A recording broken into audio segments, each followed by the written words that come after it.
श्री रमण महर्षि से एक भक्त ने पूछा, भगवान सत्य क्या है? सत्य हमेशा रहता है, वह नाम रूप रहित है, फिर भी नाम रूप का आधार है। स्वयं अनंत होते हुए भी वह सब सीमाओं का आश्रय है।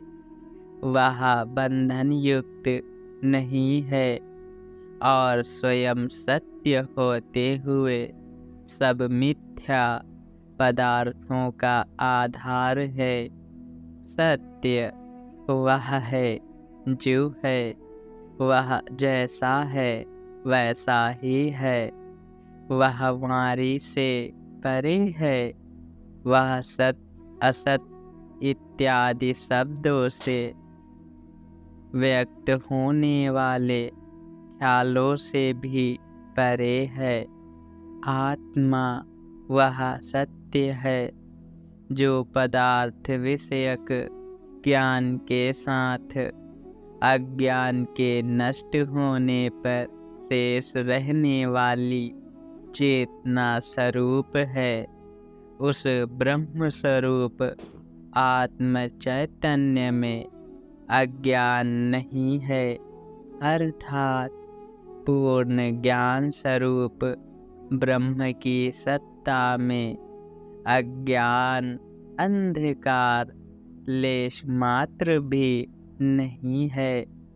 वह आशरीर शोक रहित सत्ता जो जगत के रहने पर ही नहीं बल्कि उसके अभाव के समय भी निरंतर प्रकाशित होती रहती है, वह तुम्हारा सच्चा आत्मस्वरूप है जो अंदर बाहर चिदानंद रूप में समान रूप से प्रकाशित होता रहता है। वह परमानंदमय सत्य है। मौन ही उसका स्वरूप है तथा सब ज्ञानी जन उसी को अखंड ज्ञान की अवस्था कहते हैं। समझ लो कि ज्ञान ही वैराग्य और विशुद्धि है। ज्ञान ईश्वर जन्य है, वह ज्ञान जिसमें आत्मा की कभी भी विस्मृति नहीं है। अमृत तत्व है, ज्ञान ही सब कुछ है। भगवान, यह नित्य चेतना क्या है? कोई भला इसे कैसे पा सकता है और इसे विकसित कर सकता है? आप ही वह नित्य चेतना है।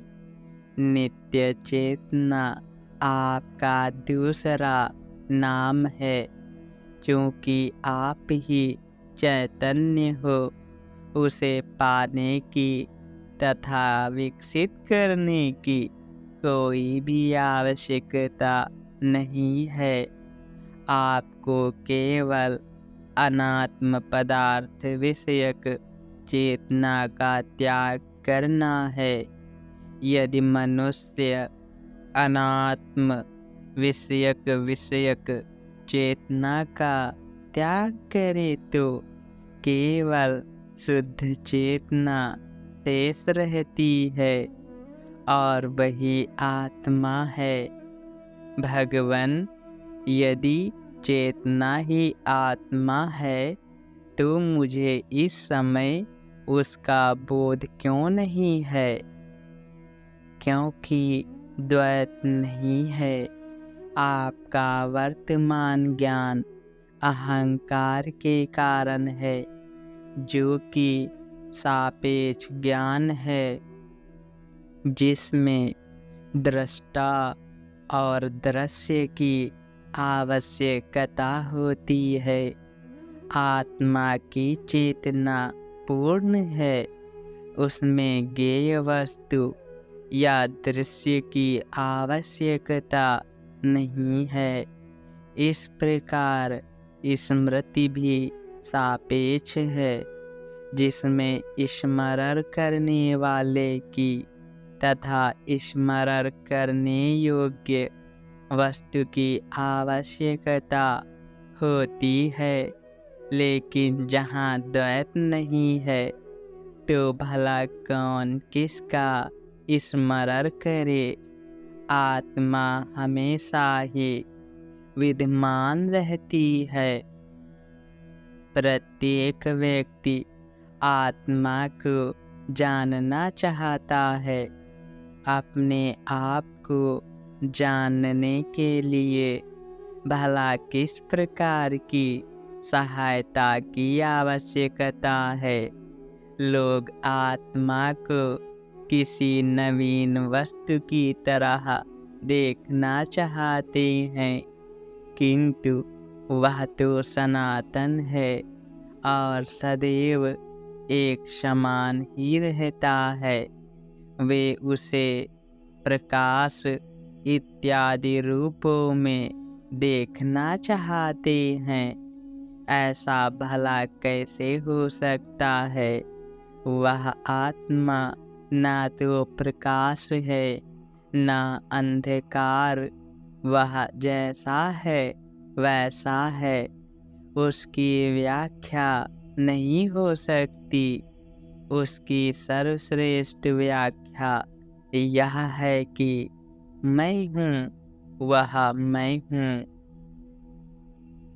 श्रुतियाँ कहती हैं कि वह अंगूठे के समान है, कि इसके अग्रभाग जितना है बिजली की छरिक चमक जैसा है।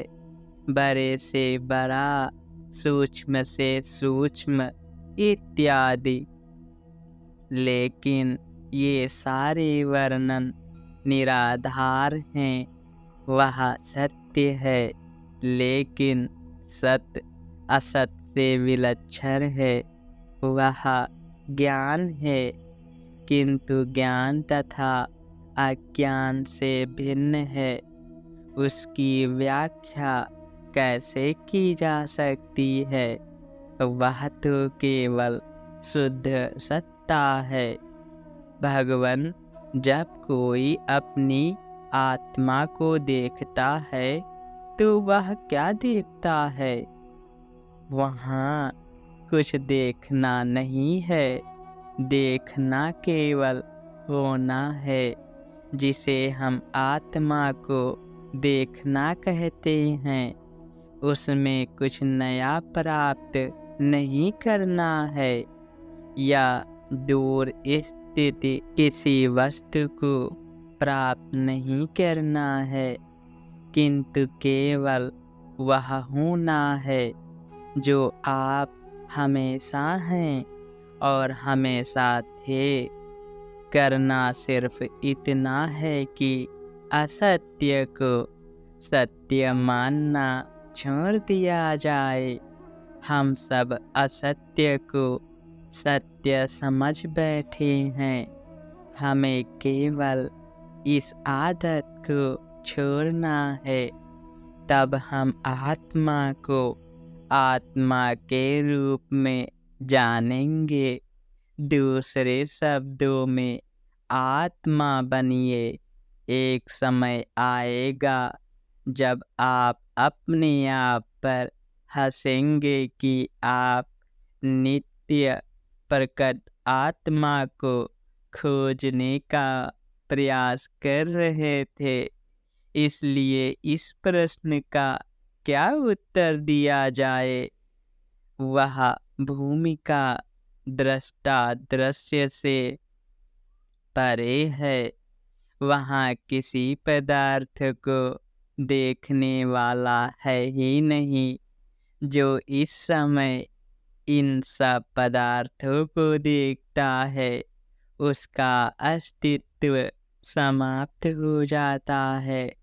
तब केवल आत्मा ही शेष रहता है। तो भगवान, इसे सीधे अनुभव से कैसे जाना जा सकता है। यदि हम आत्मा को जानने की बात स्वीकार करते हैं तो अवश्य दो आत्माएं होनी चाहिए, एक जानने वाली आत्मा तथा दूसरी जाने जाने वाली आत्मा। एवं जानने की प्रक्रिया को भी स्वीकार करना पड़ेगा, जिसे हम आत्मा को जानना या देखना कहते हैं। उसमें हम जो हैं वही रहते हैं, उसमें कुछ जानना या बनना नहीं होता है। यदि किसी ने आत्मा को देखा है तो वह केवल वही होता है जिसकी सत्ता है और हमेशा से है। कोई भी इस अवस्था का वर्णन नहीं कर सकता, सिर्फ वह हो सकता है। शब्द दरिद्रता के कारण हम शिथिलता पूर्वक आत्म साक्षात्कार शब्द का प्रयोग अवश्य करते हैं, किंतु जो हमेशा सत्य है उसे सत्य कैसे बनाया जा सकता है? भगवान, आप हमेशा कहते रहते हैं कि आत्मा मौन है, ऐसा क्यों? जो लोग आत्मा के निर्विकल्प सौंदर्य में जीते हैं, उनके लिए कुछ भी सोचने योग्य नहीं है। जिसमें दृढ़ निष्ठापूर्वक रहना होता है, वह केवल मौन अनुभव है, क्योंकि उस सर्वोच्च अवस्था में अपने आत्मा से भिन्न किसी भी वस्तु का अस्तित्व नहीं होता है। तो भगवान, मौन क्या है? मौन वाणी तथा विचार से परे की अवस्था है। जो है वह मौन है। मौन का वर्णन शब्दों में कैसे किया जा सकता है? ज्ञानी पुरुष कहते हैं कि वह अवस्था जिसमें अहंकार का उदय कभी भी नहीं होता, वही आत्मा है, वही स्वरूप है और वही मौन है। मौन आत्मा ईश्वर है, आत्मा ही जीव है तथा आत्मा ही यह पुराना जगत है। दूसरे सारे ज्ञान तुच्छ एवं क्षुद्र हैं। मौन अनुभव ही सच्चा पूर्ण ज्ञान है। समझिए कि वस्तुगत वैविध्य सत्य नहीं है, वह सिर्फ सत्य ज्ञान स्वरूप आत्मा पर आरोपित है।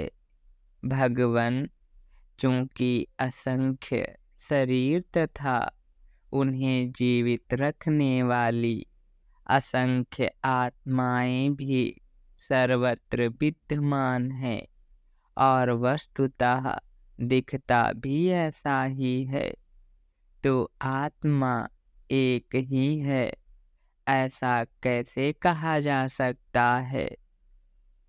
यदि मैं शरीर हूँ, यह विचार सत्य माना जाए तो आत्मा असंख्य है। लेकिन जिस अवस्था में यह विचार नष्ट होता है, उसे ही आत्मा कहा जाता है तथा उसमें किसी अन्य वस्तु का अस्तित्व नहीं होता है। इसलिए आत्मा केवल एक ही है, ऐसा कहा जाता है। माया से मोहित हुए आत्मा भास रूप मन की दृष्टि में ही देह का अस्तित्व होता है। सच्चे आत्मा की स्वाभाविक दृष्टि में नहीं। इसलिए चिदाकाश रूप आत्मा को देही कहना गलत है। देह के सिवा जगत नहीं, मन के सिवा देह नहीं, चेतना के सिवा मन नहीं और सद्वस्तु के सिवा चेतना का अस्तित्व नहीं। जिसने अपने भीतर डूबकर आत्मा को जान लिया है, ऐसे ज्ञानी के लिए आत्मा से भिन्न कोई ज्ञेय नहीं है।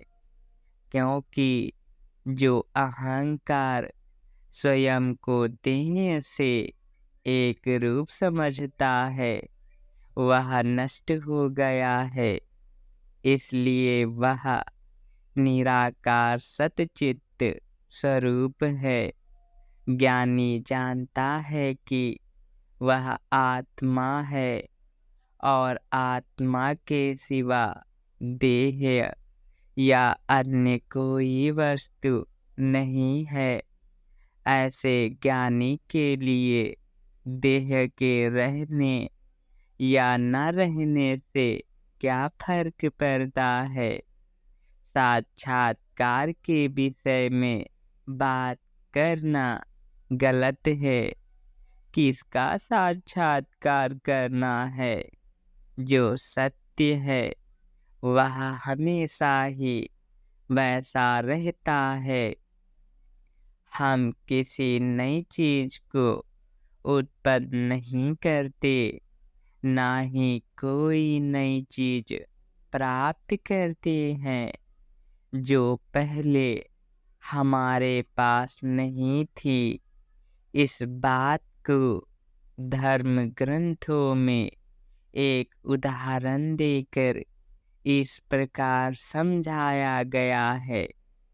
हम पृथ्वी को खोदकर कुआं बनाते हुए गड्ढा बनाते हैं। गड्ढे या कुएं के आकाश को हमने उत्पन्न नहीं किया है। हमने सिर्फ उस अवकाश को रोकने वाली मिट्टी को हटाया है। अवकाश वहाँ तब भी था और अब भी है। इसी प्रकार हमें केवल हम में रहे हुए युग युगीन संस्कारों को हटाना है। उनके हटने पर केवल आत्मा प्रकाशित होगा। पर भगवान, यह कैसे किया जाए जिससे मुक्ति प्राप्त हो? मुक्ति हमारा स्वरूप है। हम मुक्ति ही हैं। मुक्ति की इच्छा यह सिद्ध करती है कि बंधन से मुक्त रहना हमारा स्वभाव है। उसे नए सिरे से प्राप्त नहीं करना है। जो हमें करना है वह केवल यही कि हम बद्ध हैं। ऐसी गलत धारणा का त्याग करना है। जब हम ऐसा करेंगे तो किसी प्रकार की इच्छा या विचार नहीं रहेंगे। जब तक कोई मुक्ति की इच्छा करता है तो समझना चाहिए कि वह बंधन युक्त है। भगवान कहा जाता है कि आत्म साक्षात्कार करने वाला मनुष्य जागृत, स्वप्न और सुषुप्ति का अनुभव नहीं करता है। क्या यह वास्तव में सच है? आपको किसने कहा कि उसे ये तीन अवस्थाएं नहीं है। जब आप यह कहते हैं कि मैं गहरी निद्रा में था, तब स्वप्न देखा और मैं जाग गया हूँ, तो आपको यह अवश्य ही स्वीकार करना होगा कि आप इन तीनों अवस्थाओं में थे। इससे यह सिद्ध होता है कि आप हमेशा रहते हैं। इस समय आप जैसे हैं वैसे ही रहें, तो आप जागृत अवस्था में हैं, लेकिन यह अवस्था स्वप्न में लीन होती है और स्वप्न अवस्था गहरी नींद में अदृश्य हो जाती है।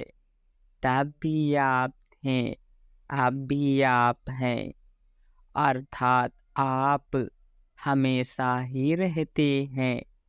तीनों अवस्थाएं आती जाती रहती हैं। ये अवस्थाएं अनित्य हैं, लेकिन आप हर समय रहते हैं। आप नित्य हैं। ये अवस्थाएं चलचित्र के समान हैं, पर पर्दा तो सदैव ही रहता है। विभिन्न प्रकार के चित्र पर्दे पर दिखते हैं और अदृश्य होते रहते हैं। पर्दे पर कुछ भी चिपकता नहीं है, वह पर्दा ही तो रहता है। ऐसे ही तीनों अवस्थाओं में आप अपनी आत्मा ही बने रहते हैं। यदि उस अवस्था को आप जाने, तो ये अवस्थाएं आपका कुछ भी नहीं बिगाड़ सकती। जैसे अपने पर दिखने वाले चित्रों से पर्दा अलिप्त रहता है, पर्दे पर आप कभी असंख्य तरंगों वाले समुद्र को देखते हैं, वह अदृश्य हो जाता है। तो कभी आप चारों ओर फैलने वाली आग देखते हैं, वह भी अदृश्य हो जाती है। दोनों के दिखने के समय पर्दा होता है। क्या वह पानी से गीला होता है या आग से जलता है?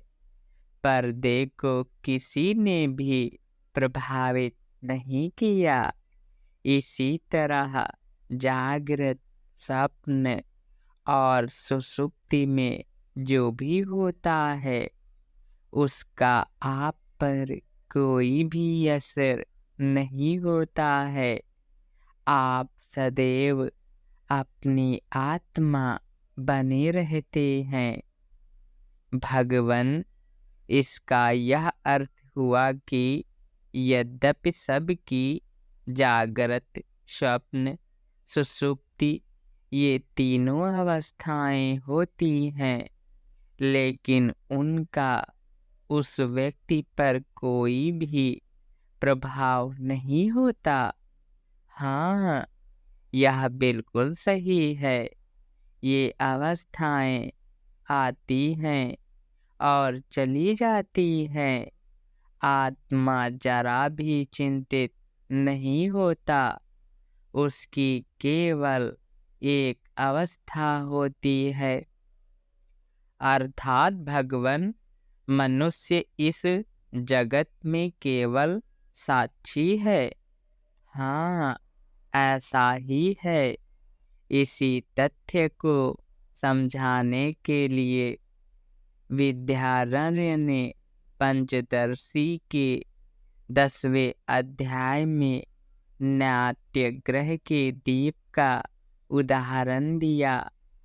नाटक शुरू होता है तो वहाँ एक दीप रखा होता है, जो बिना किसी भेदभाव के राजा, सेवक इत्यादि अभिनेताओं को एवं दर्शकों को प्रकाशित करता है। यह दीप नाटक प्रारंभ होने से पहले, नाटक के दौरान एवं उसके समाप्त होने पर भी जलता रहता है। इसी प्रकार भीतर का प्रकाश आत्मा, अहंकार को, बुद्धि को, स्मृति को तथा मन को स्वयं वृद्धि व क्षय को प्राप्त हुए बिना प्रकाश देता है। निद्रा में एवं उसके समान मूर्छा आदि अवस्थाओं में अहम का अनुभव नहीं होता, तब भी आत्मा निरूपाधिक स्वरूप में अपने आप प्रकाशित होता रहता है। वस्तुतः आत्मा केवल साक्षी है, यह भी मन का विचार मात्र है। आत्मा का पूर्ण सत्य नहीं है। साक्षी होना साक्ष्य पदार्थों की अपेक्षा रखता है। साक्षी एवं उसके साक्ष्य पदार्थ दोनों मन की कल्पना है। भगवान चेतना की ये तीन अवस्थाएं सत्य के स्तरों की दृष्टि से तुरीय से कितनी कम मूल्यवान है। इनका तुरीय से क्या संबंध है? सत्ता या चेतना की केवल एक अवस्था है। जागृत, स्वप्न और सुषुप्ति, ये तीन अवस्थाएं सच्ची नहीं है, वे आती जाती हैं। सत्य का अस्तित्व हमेशा होता है। वह अहम रूप शुद्ध सत्ता जो तीनों अवस्थाओं में रहती है, सत्य है।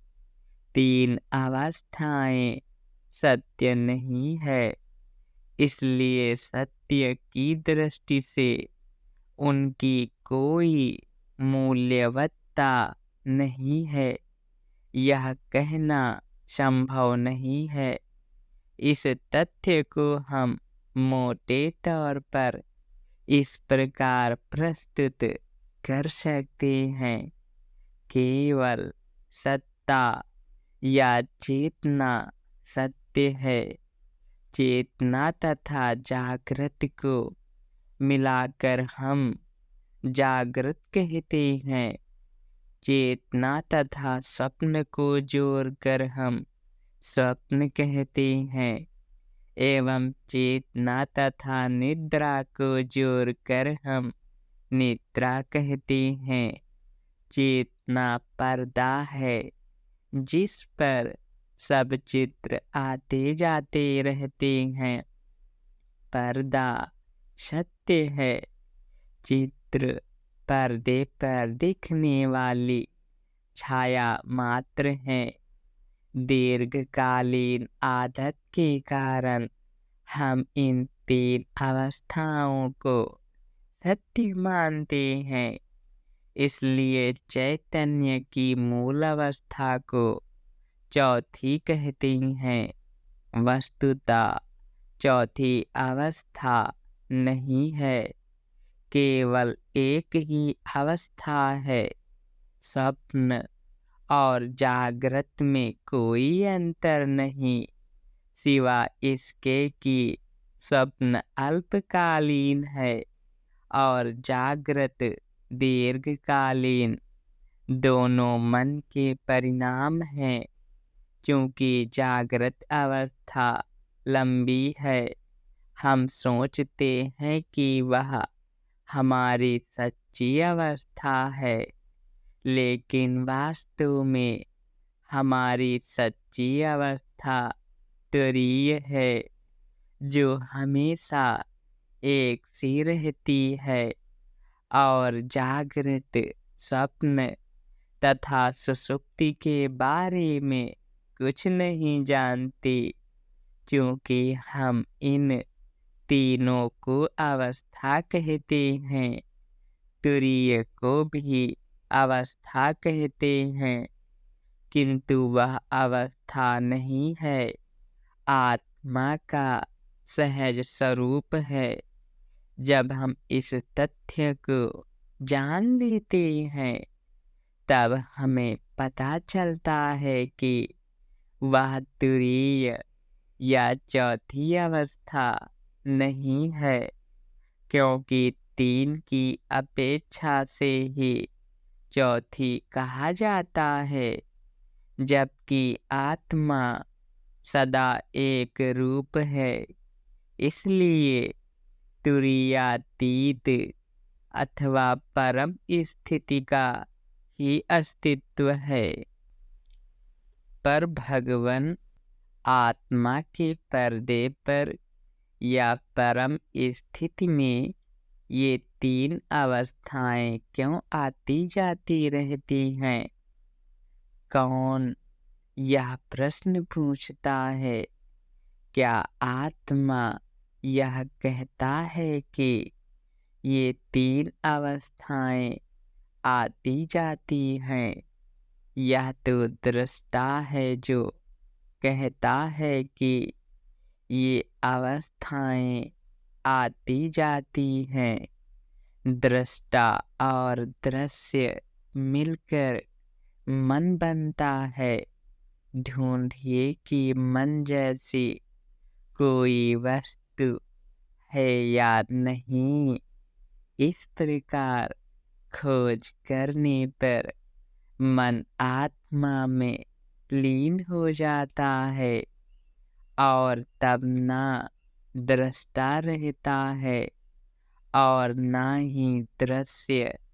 अतः आपके प्रश्न का सही उत्तर यह है कि वे ना आती हैं और ना जाती हैं। आत्मा जैसा है वैसा ही सदैव रहता है। खोज के अभाव के कारण ये तीन अवस्थाएं अस्तित्व में आती हैं। अतः आत्मानुसंधान से उनका अंत होता है। कोई कितना ही समझाए, यह सत्य तब तक स्पष्ट नहीं होता है जब तक मनुष्य स्वयं ही आत्म साक्षात्कार नहीं कर लेता है। एक बार आत्म साक्षात्कार हो जाए तो उसे आश्चर्य होता है कि वह अब तक इस स्वयं सिद्ध तथा केवल सत्ता के प्रति अंध कैसे बना रहा। भगवान, मन और आत्मा में क्या भेद है? कोई भेद नहीं है। अंतर्मुख मन आत्मा है और यही मन बहिर्मुख बनकर अहंकार तथा जगत बन जाता है। रुई से विभिन्न प्रकार के वस्त्र बनाकर विभिन्न नामों से जाने जाते हैं। सोने से जब विभिन्न जेवरात बनते हैं, तब अनेक नामों से वे जाने जाते हैं। लेकिन सब वस्त्र रुई के हैं और सब जेवरात सोने के हैं। इसी प्रकार सत्य केवल एक है, केवल उसके नाम और रूप अनेक हैं। लेकिन मन का आत्मा से अलग अस्तित्व नहीं है, अर्थात उसका स्वतंत्र अस्तित्व नहीं है। मन के बिना आत्मा का अस्तित्व हो सकता है। आत्मा के बिना मन का अस्तित्व नहीं। भगवान ब्रह्म सच्चिदानंद कहा जाता है। इसका क्या अर्थ है? हाँ, यह ठीक है। जो है वह केवल सत है। उसे ब्रह्म कहते हैं। सत की प्रभा चित्त है तथा उसका स्वभाव आनंद है। ये सत से भिन्न नहीं है। तीनों मिलकर एक सच्चिदानंद रूप बनाते हैं। आत्मा, सत्ता और चैतन्य है तो वह सत असत से भिन्न तथा चेतन अचेतन से भिन्न ऐसा क्यों कहा जाता है भगवान? आत्मा सत्य है, लेकिन चूंकि वह सर्वरूप है, उसकी सत्यता के बारे में द्वैत मूलक प्रश्नों का अवकाश नहीं है। उसे सत्य असत से भिन्न कहा जाता है। इस प्रकार यद्यपि वह चैतन्य है, क्योंकि उसके लिए कुछ ज्ञेय नहीं है अथवा वह स्वयं किसी का ज्ञेय नहीं है, उसे चेतन अचेतन से भिन्न कहा जाता है। सच्चिदानंद कहने से यह लक्षित होता है कि वह परम सत्ता असत नहीं है, अर्थात सत से भिन्न नहीं है, अचित नहीं है, अर्थात चैतन्य से भिन्न नहीं है, एवं आनंदानंद नहीं है, अर्थात आनंद से भिन्न नहीं है। क्योंकि हम मायामय प्रतिभासित जगत में हैं, हम आत्मा को सच्चिदानंद कहते हैं। भगवान किस अर्थ में सुख या आनंद हमारा सच्चा स्वरूप है? पूर्ण आनंद ब्रह्म है। पूर्ण शांति आत्मा है। केवल उसका अस्तित्व है तथा वही चैतन्य है जिसे आनंद कहते हैं। वह आत्मा का स्वभाव है। आत्मा परमानंद से भिन्न नहीं है। जिसे सुख कहा जाता है उसी का अस्तित्व है। इस सत्य को ठीक समझकर एवं आत्मा की सहज अवस्था में रहकर सनातन सुख का अनुभव कीजिए। यदि मनुष्य यह सोचता है कि उसका सुख बाह्य कारणों से और पदार्थों के स्वामित्व से उत्पन्न होता है, तो यह निर्णय करना तर्क संगत होगा कि उन पदार्थों की वृद्धि से उसका सुख बढ़ना चाहिए और उनके कम होने से सुख घटना चाहिए।